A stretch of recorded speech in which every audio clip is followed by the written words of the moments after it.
വിലക്കുകൾ നീക്കി ഗൾഫ് രാഷ്ട്രങ്ങൾ സജീവമാക്കുകയാണ്. വാക്സിൻ എല്ലാവർക്കും നൽകി കൂടുതൽ പ്രതിരോധശേഷി ആർജിക്കുമ്പോഴും പ്രതീക്ഷയോടെയാണ് പ്രവാസികൾ ഉറ്റുനോക്കുന്നത്.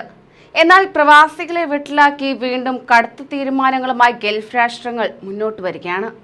നമസ്കാരം, പ്രവാസി മലയാളിയിലേക്ക് സ്വാഗതം. പ്രവാസി വാർത്തകൾക്കായി ഈ ചാനൽ സബ്സ്ക്രൈബ് ചെയ്യൂ.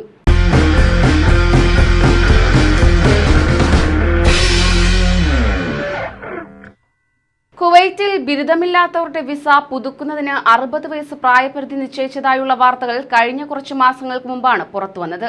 ഇതിന് പിന്നാലെ രാജ്യം വിട്ടത് 40,000-ത്തിലധികം പ്രവാസികളാണ്. 60 വയസ്സിന് മുകളിൽ പ്രായമുള്ള 42,334 പേർ ഇതിനോടകം തന്നെ കുവൈറ്റ് വിട്ടതായാണ് മാനവശേഷി വകുപ്പിന്റെ കണക്കുകൾ വ്യക്തമാക്കുന്നത്. ഉന്നത വിദ്യാഭ്യാസമില്ലെങ്കിലും തൊഴിൽ ശേഷിയും പരിചയസമ്പത്തുമുള്ള നിരവധി പേർ തിരിച്ചുപോയത് തൊഴിൽ വിപണിയെ സാരമായി ബാധിച്ചിട്ടുണ്ട്. അതോടൊപ്പം തന്നെ 2021 ജനുവരി മുതലാണ് പ്രായപരിധി തീരുമാനം പ്രാബല്യത്തിലായത്.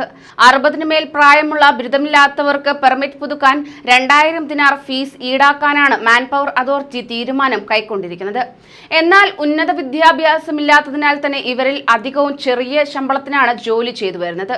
ഇതിൽ റെസ്റ്റോറന്റ്, ഗ്രോസറി തുടങ്ങിയ മേഖലകളിലാണ് പ്രായമേറിയവരിൽ അധികം പേരും തൊഴിലെടുക്കുന്നത്. ശരാശരി 200 ദിനാർ ശമ്പളത്തിന് ജോലി ചെയ്യുന്നവർക്ക് 2000 ദിനാർ കൊടുത്ത് വർക്ക് പെർമിറ്റ് പുതുക്കാൻ കഴിയില്ല. കൂടാതെ ആരോഗ്യ ഇൻഷുറൻസ് തുക ഇതിനു പുറമെ നൽകണം. ഇതൊക്കെയാണ് 40,000-ത്തിലേറെ പ്രവാസികളെ കുവൈറ്റ് വിടാൻ നിർബന്ധിതരാക്കിയത്. തൊഴിൽ പെർമിറ്റ് പുതുക്കുന്നതിന് പ്രായവും വിദ്യാഭ്യാസ യോഗ്യതയും മാനദണ്ഡമായപ്പോൾ മലയാളികൾ ഉൾപ്പെടെ നിരവധി പ്രവാസികൾ മടങ്ങേണ്ടി വന്നു. കൂടാതെ കുവൈറ്റിൽ നിന്ന് തിരിച്ചുപോയവരിൽ ഒരു വിഭാഗം മറ്റ് ഗൾഫ് രാജ്യങ്ങളിലേക്ക് തൊഴിൽ തേടി പോയിട്ടുണ്ട് എന്നാണ് ലഭ്യമാകുന്ന വിവരം.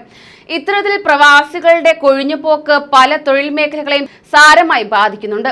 അതിനാൽ തന്നെ 60-ന് മേൽ പ്രായമുള്ള ബിരുദമില്ലാത്തവരുടെ വർക്ക് പെർമിറ്റ് പുതുക്കാൻ 2000 ദിനാർ ഫീസ് ഈടാക്കുമെന്ന മാൻ പവർ അതോറിറ്റിയുടെ തീരുമാനം റദ്ദാക്കണമെന്ന ആവശ്യമാണ് നിരവധി സ്വദേശികളിൽ നിന്നും പാർലമെന്റ് അംഗങ്ങളിൽ നിന്നും നിലവിൽ ഉയരുന്നത്.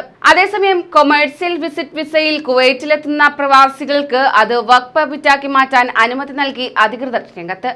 വിസിറ്റ് വിസയിൽ എത്തിയവർ കുവൈറ്റിൽ തന്നെ ആയിരിക്കുമ്പോഴാണ് ഈ സൗകര്യം ഒരുക്കിയിട്ടുള്ളത്.